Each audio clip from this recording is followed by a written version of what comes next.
करते हुए देखते हो और इसका कितना बड़ा फायदा है।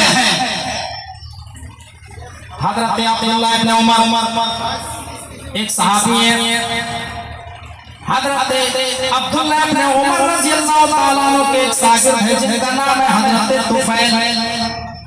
वो बयान करते हैं कि हजरत अब्दुल्लाह इब्न उमर जब बुढ़ापे की उम्र में पहुंच गए, हजरत अब्दुल्लाह इब्न उमर जब बुढ़ापे की उम्र में पहुंच गए, जब वो लाठी लेकर के चलने लगे तो मैंने देखा कि हजरत अब्दुल्लाह इब्न उमर रोजाना मार्केट में जाया करते थे, रोजाना बाजार जाया करते थे। और मैंने देखा कि रोजाना वो बाजार जाते हैं, थोड़ी देर इधर उधर घूमते हैं और घूमने के बाद फिर वापस आ जाते हैं। और ऐसा मैंने कई बार देखा है। मैंने पूछा क्या बाज रहा है, क्या मसला है? मैंने आपको देखा है कि आप मार्केट में जाते हैं, आप बाजार में जाते हैं, थोड़ी थोड़ी इधर उधर घूमते हैं, आप कोई सामान खरीदते नहीं है, कोई सामान बेचते नहीं है, लेकिन इसके बावजूद आप रोजाना बाजार जाते हैं और फिर वापस आ जाते हैं। क्या मसला है?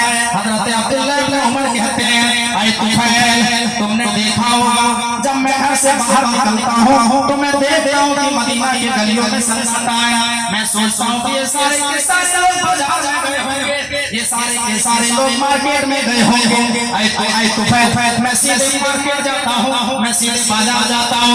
और तुमने देखा होगा जब हम बाजार में लोगों से मिलते हैं, जब हम किसी कस्टमर से मिलते हैं तो सलाम करते हुए मिलते हैं, जब किसी बड़े से मिलते हैं तो सलाम करते हुए मिलते हैं, जब किसी छोटे के पास से गुजरते हैं तो सलाम करते हुए गुजरते हैं। तो फिर कहते हैं ऐसा मैंने देखा है। हजरत अब्दुल्लाह इब्न उमर फरमाते हैं, बस यही मामला है कि मैं ये चाहता हूँ कि मैं बाजार जा करके ज्यादा से ज्यादा लोगों को सलाम करके अपने नामा यामाल के अंदर नेकियां जमा करूं। मैं ये चाहता हूँ कि बाजार में हम जा करके ज्यादा से ज्यादा लोगों को सलाम करके अपने नामा यामाल के अंदर नेकियां जमा करूं। मेरे भाइयों, आज हम जो सलाम से उसको करते हैं जिससे हमें फायदा होता है, जिससे हमें मतलब होता है, जिससे हमें कुछ हासिल करना है, जिससे हमें कुछ लेना है, जिससे हमें चापलूसी करना है, हम सिर्फ उसी को सलाम करते हैं, अपने मतलब के आदमी को, अपने मयार के लोगों को। अगर कोई गरीब आदमी सलाम करते तो सलाम का जवाब भी नहीं दिया जाता है।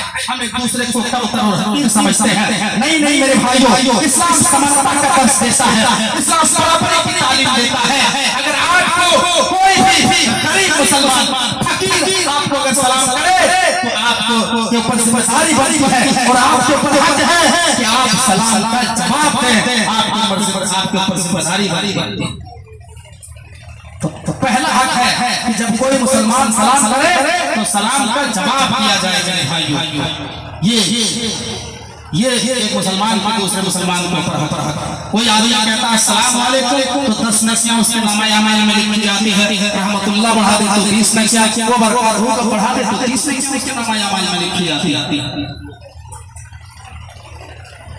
तो एक मुसलमान के दूसरे मुसलमान के ऊपर जो इस हदीस में पहला हक है कि आपस में सलाम। लेकिन आज यहाँ लोग क्या नजरिया है साहब, आज हम लोग कहते हैं कि अरे हम तो बड़े हैं, हम तो बड़े हैं, हम इनको सलाम क्यों करेंगे, ये हमसे उम्र में छोटे हैं। बहुत सारे गाँव देहात में लोग कहते हैं बताइए हमारे इमाम साहब इस मौलवी के अंदर तो घमंडी हो गया है, ये तो हमको सलाम नहीं करता है, ये जाता है कहीं लोगों के पास से गुजरता है तो ये तो सलाम ही नहीं करता है, ये घमंडी मौलवी है।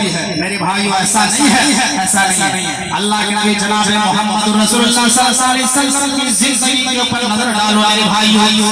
अल्लाह के नबी जब रास्ते से गुजरते थे, आपको रास्ते में अगर कोई अपने से छोटे बच्चे आपको मिलता था, आप अपने से छोटे बच्चों को सलाम किया करते थे, आप बच्चों को सलाम किया करते थे, आप नौजवानों को सलाम किया करते थे, आप बुजुर्गों को बूढ़ों को सलाम किया करते थे। पूरे कायनात के जो इमाम है, इमाम अंबिया है, अल्लाह के नबी बच्चों को सलाम कर रहे हैं, नौजवानों को सलाम कर रहे हैं, बुजुर्गों को सलाम कर रहे हैं। मेरे प्यारे साथियों, आप कितना बड़ा आदमी हो गए हैं, आप ये इंतजार कर रहे हैं।